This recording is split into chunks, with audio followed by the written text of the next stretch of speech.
आज पति और सौतन की सुहाग रात थी। हमारा घर एक कमरे पर ही हामिल था और गर्मी भी बहुत ही ज़्यादा हो रही थी। मजबूरन मुझे भी अंदर ही फ्रेश होना सोना पड़ा और वे दोनों, मेरे पति और सौतन, बेड पर मेरे सामने ही सारी रात। हम बिस्तरी इंसान की फितरत होती है और कि वह किसी चीज़ को हासिल करने के लिए इंतहा मेहनत करता है, अपने आराम सुकून इसलिए उसके लिए सिर्फ कर देता है। लेकिन वे चीज़ सब इसे हासिल हो जाती है तो कुछ अरसे के बाद इसे बेजार हो जाता है। वे फिर से किसी नई के लिए मुंह मारना शुरू कर देता है। ये मर्द भी कितनी फितरत होती है कि वे किसी एक औरत के लिए पागल हुआ जाता है, लेकिन जब वो खातून उसे मिल जाती है तो कुछ अरसे तो ये मोहब्बत परवाना चढ़ती है। फिर एक वक्त आता है जब वो इसी खातून जिसके बगैर वो ज़िंदगी का तसव्वुर तक नहीं करता था, उससे बेजार होना शुरू हो जाता है। वो खातून जिसके हुस्न के सामने वो चंद सितारों के हुस्न को मानीत ख़राब देता है और फिर कुछ ही वक्त बाद वे किसी और को चांद के सितारों से तस्बीह देने निकल पड़ता है। और एक औरत न चाहते हुए भी ये सब बर्दाश्त करती है। उसके लिए सौतन को बर्दाश्त करना अपने दिल को मारना होता है। हमारे मशवरे में एक औरत शादी के बाद वो सब कुछ झेलती है, शायद वो सब इनसे इसका भी सोचा भी नहीं होता। शादी के बाद औरत अपनी जगह, अपने पति, अपने बच्चों और दूसरी के मुताबिक जीने लगती है। औरत का सबसे बड़ा सहारा ही उसका पति होता है और अगर वही इससे बेवफाई करे तो औरत टूट कर रह जाती है। उसके अलावा वे ख़वातीन को आए रोज़ तलाक की धमकी दी जाती है, जिससे खौफ ज़्यादा होकर सब कुछ बर्दाश्त करने पर मजबूर हो जाती है। इनको ज़िंदगी की हर बुनियादी सिमारा से महरूम रखा जाता है। मर्द को एक से ज़्यादा 4 तक शादियाँ करने की इजाज़त इस सूरत में दी गई है जब वे उनके दरमियान बराबरी और इंसाफ कर सके, जिसके लिए ज़रूरी है कि वह दूसरी शादी के लिए जिस्मानी और माली ताकत रखता हो और इसमें बीवी के दरमियान बराबरी करने की अहलिया हो। लिहाजा अगर किसी शख्स में जिस्मानी या माली ताकत नहीं है या इसे खौफ है कि वह दूसरी शादी के बाद बराबर ही ना कर सकेगा तो उसके लिए दूसरी शादी करना जायज़ नहीं। हमारे मशवरे में मिडिल क्लास लोग पहली बीवी के होते हुए दूसरी शादी क्यों और कब करते हैं? सबसे बड़ी और नुमाया वजह यह होती है कि शादी औलाद के लिए की गई है, पर मेरे पति ने शादी औलाद के लिए नहीं की थी। रात हुई तो मुझे मेरे पति ने कहा कि तुम बाहर चली जाओ। मैंने कहा कि तुम्हें क्या हो गया है? बाहर बहुत ही ठंड है, मैं बाहर जाकर कैसे सोऊंगी? उसने सख्ती से एक दफ़ा कहना ही बहुत ही बड़ी बात थी, क्योंकि अंदर तो मैं वाकई ही नहीं सो सकती थी। मैंने कहा कि ठीक है। मैं अपना बिस्तर लेकर बाहर पड़ी, एक चारपाई पर लेट गई। मैं ठंड से कांपने लगी। उसने कहा कि फ़िक्र मत करो, 2 घंटे बाद तुम्हें वापस बुला लूँगा। जब उसने 2 घंटों का लफ्ज़ बोला तो मुझे ऐसा लगा कि मैं यहाँ से चली जाऊँ और ख़ुदकुशी कर लूँ। मैंने हाँ में सर हिला दिया और 2 घंटे बाद उसने दरवाज़ा खोला और मैं वापस आकर अपने कमरे में सोना चाहती थी, लेकिन मुझे जगह मिली तो ज़मीन पर। इतनी सी जगह पर मैं एक मैट्रेस बिछा कर सो सकती थी। यहाँ बाहर सर्दी में सोने से बेहतर है, इसलिए मैं लेट गई। मैंने अपनी बाईं तरफ देखा तो वो लड़की मुझे ही देख रही थी। उसकी आंखों में आंसू थे, लेकिन उसकी आंखों में आंसू क्यों थे? इस घर में सारे खसारे तो मेरे ही नसीब में लिखे हुए थे, तो फिर ये वो क्यों रो रही थी? हम लोग एक छोटे से घर में रहते थे। हमारे यहाँ काफ़ी सालों से औलाद नहीं थी। जब मेरे पति ने कहा कि वे दूसरी शादी करना चाहते हैं तो उसने ये बात मुझे नहीं बताई, बल्कि मेरे ख़ानदान और अपने ख़ानदान वालों को बुलाकर सबके सामने बैठकर ये बात कही। सब लोग यही समझ रहे थे कि मियाँ बीवी से पहले ही ये बात हो चुकी होगी, लेकिन खुदा गवाह है मुझे तो आज तक पता भी नहीं चल रहा था कि मेरा पति दूसरी शादी करना चाहता है। और सिर्फ इतना ही नहीं, उसने लड़की भी पसंद कर ली है। और अब मैं कुछ भी बोलती तो अजीब ही लगती, इसलिए मैं चुप बैठी थी। सब लोगों ने कहा कि हाँ, काफ़ी साल हो गए हैं, अगर औलाद के लिए शादी करना चाहते हैं तो इसमें कोई बुराई बात नहीं है। और ये बात करने वाला मेरा बाप था। बाद में मैंने अपने बाप से सवाल किया कि जब कोई और नहीं बोल रहा तो आपको अच्छा बनने के बोलने की क्या ज़रूरत थी? आपने ये बात क्यों बोली? आज ही तो दिन था अपनी बेटी की साइड लेने का और आज आपने अपने दामाद की साइड लेने चले गए। बाबा ने कहा कि मैंने तो हक़ की बात की है। हक़ की बात करना बहुत ही ज़रूरी थी, बेटी का दिल बचाना ज़रूरी नहीं था। जब मेरे बाप ने ऐसी बात कर दी तो फिर बाकी सब ने भी कहा कि हाँ, जब लड़की का बाप ही इतने खुले दिल से ये बात कह रहा है तो फिर किसी और को तो कोई मसला नहीं होना चाहिए, क्योंकि जिसको यहाँ पर सबसे बड़ा मसला हो सकता था वो मेरा बाप था। मेरा कोई भाई नहीं था, मेरे पीछे खड़े होने वाला मर्द सिर्फ मेरा बाप ही तो था।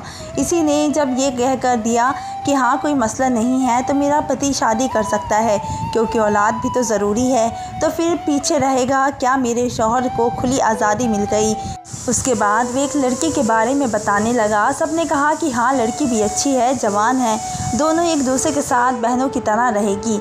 हमारी बेटी बहुत ही सब्र शुक्र वाली है, कुछ नहीं कहेगी, किसी की ज़िंदगी बर्बाद नहीं करेगी। ऐसी औरत नहीं है कि अपनी सौतन का जीना हराम कर दे। और फिर आजकल का मशवरा बहुत ही अच्छी तरफ जा रहा है, हर मामले को बातचीत से सुलझाया जा सकता है। हमारे दामाद ने तो बहुत ही अच्छी बात की है, सबके सामने ये कह दिया कि वह शादी करना चाहता है। जब मैंने लड़की को देखा तो मैं कुछ नहीं बोली। ये फिल्म और ड्रामों में दिखाया जाता है कि जब ऐसी बातें बहुत ही होती है तो हंगामा मचा दिया जाता है, बहुत ही चीखें मारी जाती है, बड़े बड़े डायलॉग बोले जाते हैं। पर असल बात तो ये है कि जब हकीकत में आपके साथ इतना बुरा होता है ना, तो आपकी ज़ुबान बंद हो जाती है, गिला शिकवा हो जाता है, आपको पता ही नहीं होता कि आपने क्या बोलना है। मेरे साथ भी यही हो रहा था।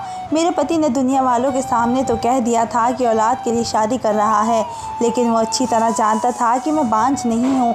उसने इतने साल तक खुद मुझे बांझ बनाए रखा था। जब तक वो नहीं चाहता था औलाद कैसे हो सकती थी, उसको औलाद नहीं चाहिए थी। लेकिन मेरी ज़िंदगी के साथ साथ ज़ाया करने के बाद आज उसने इस बात को मेरे ख़िलाफ़ इस्तेमाल किया और कहा कि उसके यहाँ औलाद ही नहीं हो रही, इसलिए मैं शादी कर रहा हूँ। और वे ये सब करने में कामयाब भी हो गया। वो लड़की अब मेरी ज़िंदगी में आने वाली थी।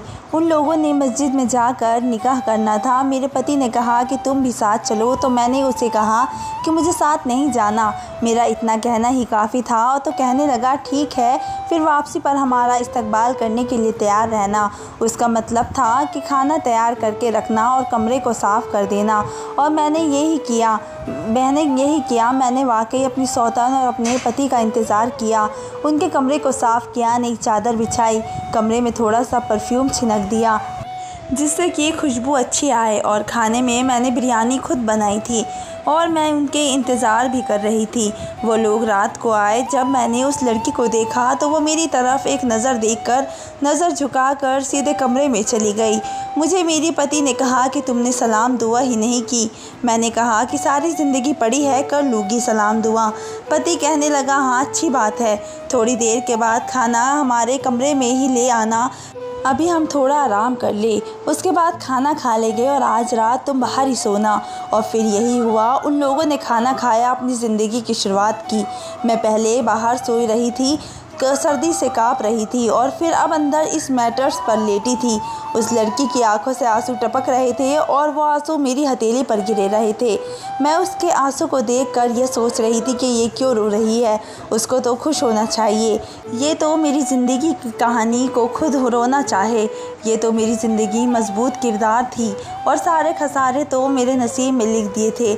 आज मेरा पति, मेरा कमरा, यहाँ तक कि मेरा सब कुछ उसका हो गया था। मेरे पास क्या रह गया था? ज़मीन पर ये थोड़ी सी जगह और इस घर के ढेर सारे काम जो सिर्फ मुझे ही करने थे। अगले दिन वो लड़की को लेकर हनीमून चला गया। मुझे याद है जब मैंने उससे कहा था कि हम भी हनीमून पर जाते हैं तो उसने कहा था कि नहीं, मेरे पास इतने पैसे नहीं हैं। और आज इस गरीबी की दौर में इसने हनीमून पर जाने के पैसे निकाल लिए थे। वो लोग 2 दिन के बाद वापस आ गए। इन 2 दिनों में मेरे पास बहुत सारे रिश्तेदार आए और यही वही रिश्तेदार थे जो शादी वाली बात पर मेरे पति का साथ दे रहे थे और अब कह रहे थे कि आपके साथ बहुत ही बुरा हुआ है। मैंने भी उनको कह दिया कि कुछ बुरा नहीं हुआ। मैं वो पहली औरत नहीं हूँ जिसके पति ने दूसरी शादी कर ली है और ना ही वह पहली औरत है जो कि एक ही घर में अपनी सौतन के साथ रहेगी। आप लोगों को मेरे लिए परेशान होने की ज़रूरत नहीं है। इन लोगों को भी पता चल गया था कि मेरी ज़ुबान क्यों इतनी चल रही है, इसलिए वे भी चुपचाप वहाँ से चले गए। ये मेरे पति की पहली शादी तो नहीं थी कि वह अब अपना काम छोड़कर घर पे ही बैठा रहता, इसलिए सुबह सुबह काम पर चला गया। उस लड़की का नाम आयत था। वो बाहर नहीं आ रही थी, लेकिन फिर मजबूरी में उसे बाहर आना पड़ा।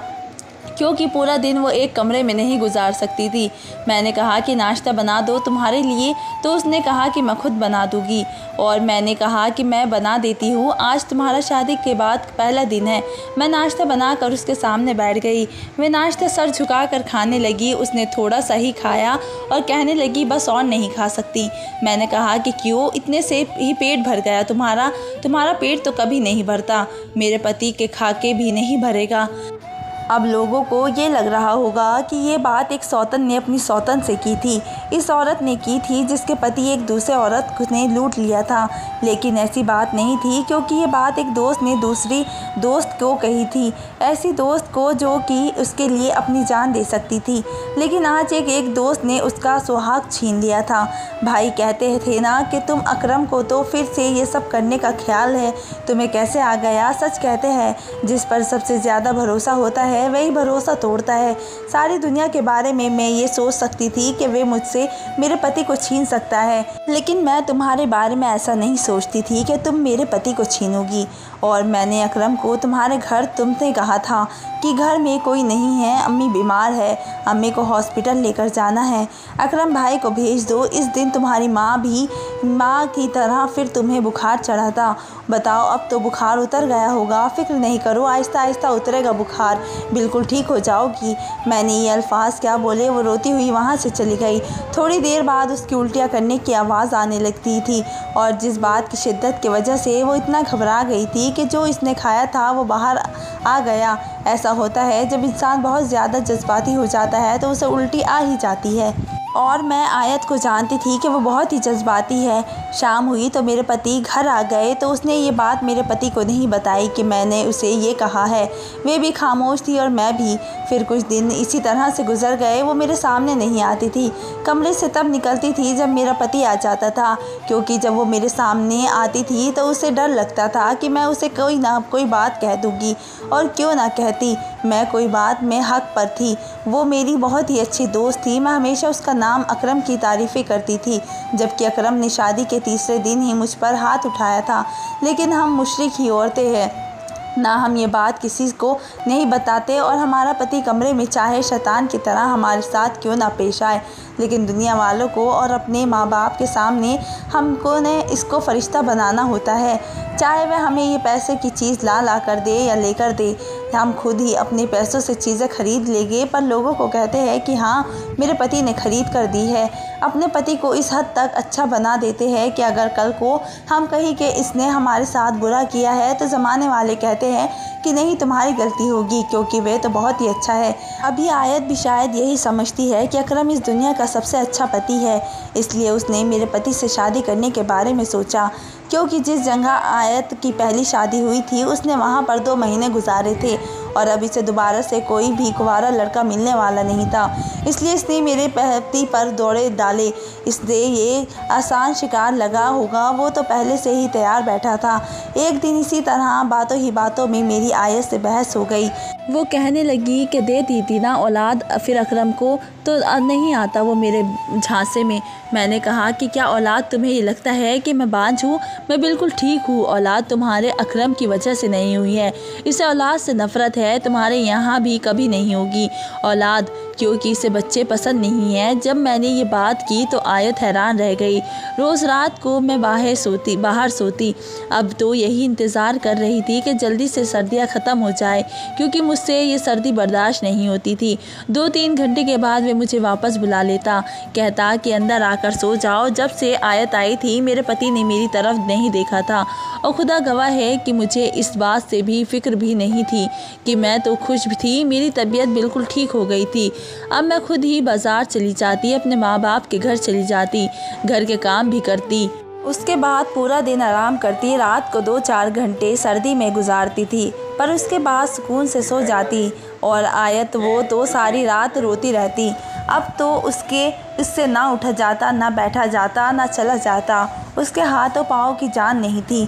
खाना खाती थी तो उसके हाथ काँपते थे। एक दिन मेरे पति ने कहा कि उसे को डॉक्टर के पास ले जाओ। मैं उसे अपने वाले डॉक्टर के पास ले गई, यानी कि वो डॉक्टर जिसके पास मैं जाती थी और उसको सब कुछ बता दिया करती थी कि मतलब मामला क्या है। उसने कहा कि फिर आप इसको यहाँ क्यों लेकर आई है? आपको तो पहले ही पता है कि इस सब की वजह क्या है। अपने पति को समझाती क्यों नहीं हो। मैंने कहा कि जब मैं अपने मामले में नहीं समझा सकती तो इसके मामले में क्या समझाऊं। आप इसको कोई दवाई दे दे ताकि इसकी हालत ठीक हो जाए। जब हम लोग हॉस्पिटल से वापस घर आ रहे थे तो तब भी आयत ने मुझसे कहा कि तुम्हारे साथ भी यही सब कुछ होता था। मैंने कहा कि हाँ, यही होता था, तुमसे ज़्यादा होता था, रोज़ रात को होता था। लेकिन अब तुम आ गई हो तो मेरी ज़िंदगी में सुकून आ गया है। अब मेरे दर्द तुम्हारे हुए, मेरे गम तुम्हारे हुए और मेरे आंसू भी गुजारे हुए अपनी ज़िंदगी अकरम के साथ खुश हो। तो अकरम के साथ तुम तो खुश बहुत होगी। तुम अभी शादी को महीना नहीं हुआ, हाथों में दवाइयों का इतना बड़ा शॉपर है, ना उठने के काबिल रही हो ना बैठने के। और बता फिर क्या कहते हैं, शादी रास नहीं आई। शायद तुम्हें तो वो फूट फूट कर रोने लगी, कहने लगी दोस्त तो हूँ मैं तुम्हारी, थोड़ा तो रहम करो मुझ पर। अब तो तुम्हें भी पता है कि मेरे साथ क्या हो रहा है। मैंने कहा कि दोस्त होती तो यूँ मेरे घर पर डाका न डालती। उसने कहा कि पर तुम कौन सा खुश थी। मैंने कहा कि खुश थी या उदास वो मेरा मसला था, तुम्हारा नहीं। तुम्हारी नीयत बुरी थी, तुमको तो बस यही पता था कि मैं बहुत ही खुश हूँ अपने पति के साथ। तुम्हें तो असल बात का पता नहीं था, फिर भी तुमने ये सब कुछ किया, इसलिए तुम्हें सज़ा मिल रही है। तुम मेरी मदद करने के लिए या मरो और दम करने के लिए नहीं आई हो, बल्कि तुम ये सोच कर आई थी कि अकरम बहुत ही अच्छा इंसान है, अपनी बीवी को पलकों पर बिठा कर रखता है, उसके नाज नखरे उठाता है, ऐसे ही मेरी खिदमत करता है। ये होती है कि खिदमत मर्दों की, उसी को तो मर्द की खिदमत कहते हैं। अब कराओ दिन में रात दिन खिदमत। हमारा घर आ गया तो मैं रिक्शे वाले को पैसे देकर फ़ौरन वापस आ गई, लेकिन वो शायद थोड़ी देर बैठकर रोती रही। फिर मेरी मरी हुई से चाल चलती हुई ऊपर वाले फ्लैट में आ गई, क्योंकि हम एक छोटे से फ्लैट में रहते थे। उसकी सीढ़ियाँ चढ़ना भी उसे बहुत ही मुश्किल था। वो कदम भी ऐसे उठाती थी जैसे टांगे ही टूट गई हो, लेकिन मैं क्या कर सकती थी। मेरा पति आजकल बहुत ही खुश था, उसकी ज़िंदगी बहुत ही अच्छी जा रही थी। मैंने अपने पति के साथ 7 साल गुजारे थे और अभी यहाँ तो 1.5 महीना में ही बस हो गई थी। और वे कहती थी कि मैं उसके साथ नहीं रह सकती, मुझे पहले पति से भी औलाद नहीं हुई। लोग समझते थे कि मैं बाँझ थी, इसलिए मुझे तलाक हो गई। मुझे लगा था कि दूसरे मर्द से शादी करके मेरे ऊपर से धब्बा उतर जाएगा, लेकिन अगर इसने औलाद पैदा नहीं की तो मुझे भी लोग बुरा कहेंगे। मैं उसके साथ अपनी बाकी की ज़िंदगी नहीं गुजार सकती, मुझे तलाक चाहिए। मैंने कहा कि ये बात मुझे क्यों कह रही हो, जाओ जाकर अकरम से कहो। तो वो कहने लगी कि मुझे तुम्हारी मदद चाहिए।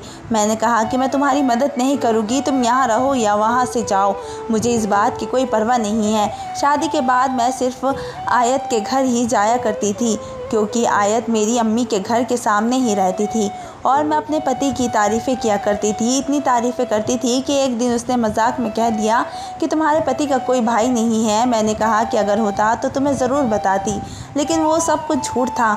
मेरे पति इस दुनिया का सबसे बुरा आदमी था, उसका दिमाग ही सिर्फ एक ही तरफ चलता था और वो मुझसे इसलिए बच्चे नहीं पैदा करवाना चाहते थे क्योंकि वे ये सब कुछ समझता था कि अगर एक दफ़ा औरत का बच्चा पैदा हो जाए तो फिर वे मर्द किसी काम का नहीं रहते।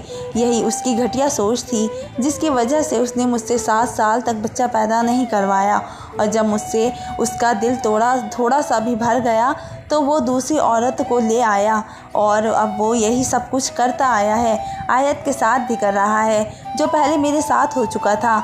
मेरे अंदर तो अब कुछ भी नहीं रहा था, मेरे भी हाथ कांपते थे। डॉक्टर कहती थी कि किसी औरत या मर्द के हाथ जब कांपते हैं, ये औरत या मर्द खुद ही बेहतर तरीके से समझते हैं और इसे पता होता है कि किस चीज़ की कसरत की वजह से ऐसा हो रहा है। लेकिन मेरी ज़िंदगी आधी गुजर चुकी थी।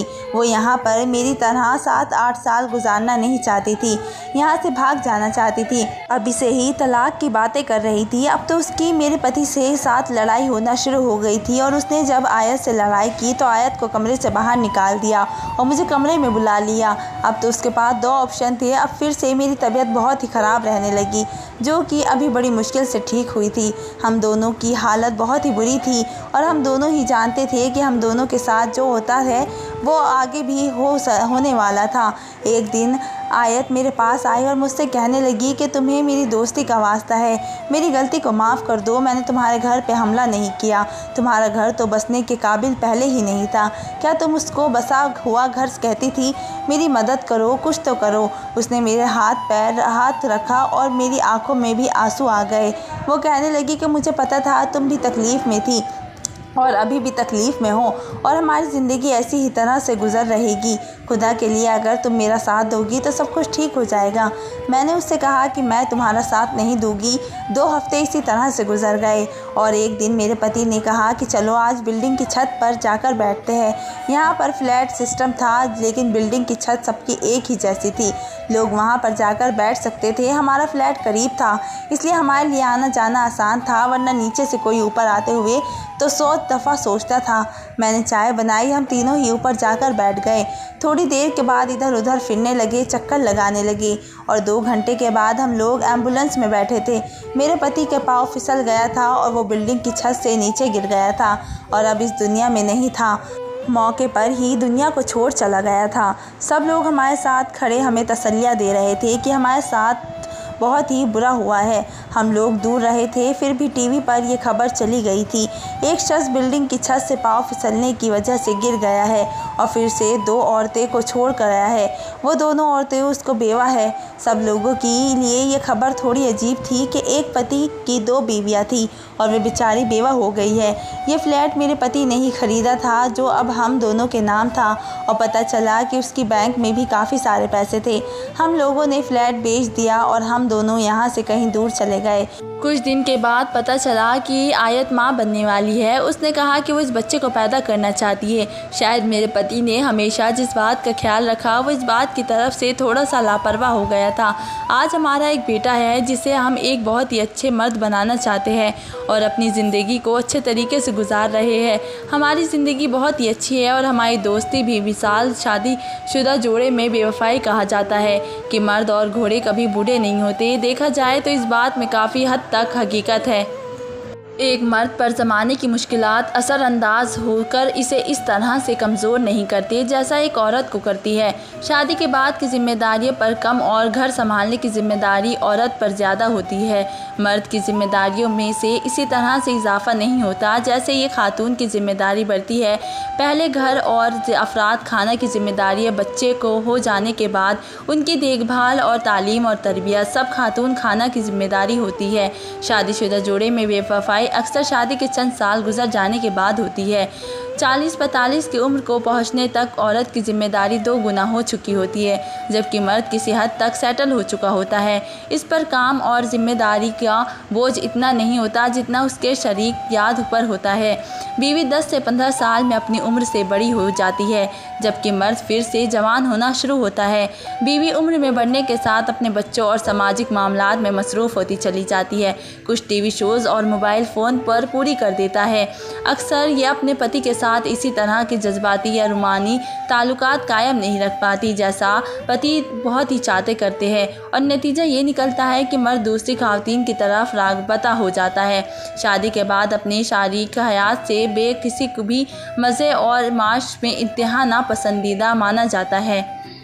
धन्यवाद दोस्तों। स्टोरी पसंद आई हो तो लाइक करें, कमेंट करें, शेयर करें और हमारे चैनल को सब्सक्राइब करें।